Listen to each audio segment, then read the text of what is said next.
I got to know Bourdieu because when I get accepted in the CNRS, they decide to put me in a research center, which was Raymond Aron Research Center, the Centre de Sociologie Européenne, which was headed by Raymond Aron. But Raymond Aron told me, I am not a sociologist, really. It was funny. He was professor of the Sorbonne. He said, no, I'm not a sociologist. I'm not in foreign international relation. But I have with me this young man, Pierre Bourdieu, who is really a good sociologist. So he will teach you the trade. And so, but it did not happen, actually. It did not happen because Bourdieu was a very special kind of person, very charismatic, kind of guru. He had his first circle of close by students, which were completely devoted to him, which were sort of embodying him in all various things he was doing. And there were about 3 or 4, Luc Boltanski, Monique de Saint-Martin, and 2 others.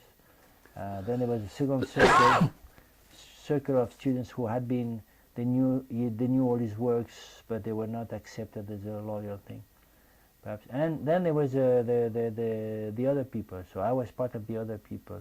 And of course the game was trying to get into the second circle somehow, and but had no training, had no training in philosophy. Later on, when we broke, when I left that center after 2 years, waiting for Bourdieu to co-opt me and nothing happening, so I left.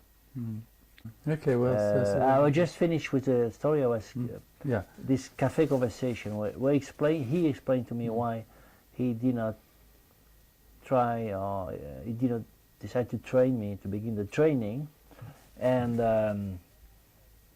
but he said although I was going to a research center headed by a rival of him, by Raymond Boudon, and he said to me, but I don't, je ne vous en veux pas. How do you say that? I'm not cross against you because you have been loyal to me.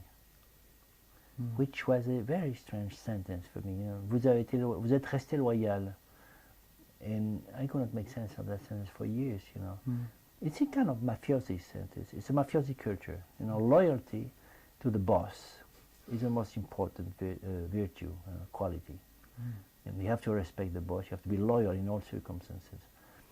And that was the game at the time. It was war. It was open war between the 4 Bourdieu, Boudon, Touraine, which was 5 years older, and they 3 had been through the École Normale, the same school, the same famous school. And Michel Crozier, who was the 4th one, he was from Sciences Po, I think, but he had carved himself a good spot about sociology or organization, sociologie de l'organisation. And these 4 were really, there was a gang of 4. The gang of 4 was an expression of the Chinese Cultural Revolution. But the situation was like this. The French society was very much backwards, as I mentioned that already. You could see it, even not knowing anything. You could feel it. It has to be modernized. The great word of the time, modernisation. He had to be changed. Michel Crozier was studying les blocages, les obstacles au changement, that the French don't want to change their ways of doing things, but they have to. And in order to change all these institutions, one would have to study what was blocking change. Change was a great word. And for this they needed sociologists. So for the first time in the history of France, the state itself, the government, the authority, the state authority, understood that there was a need for sociological study, sociological research, and they proposed enormous amount of money to scholars,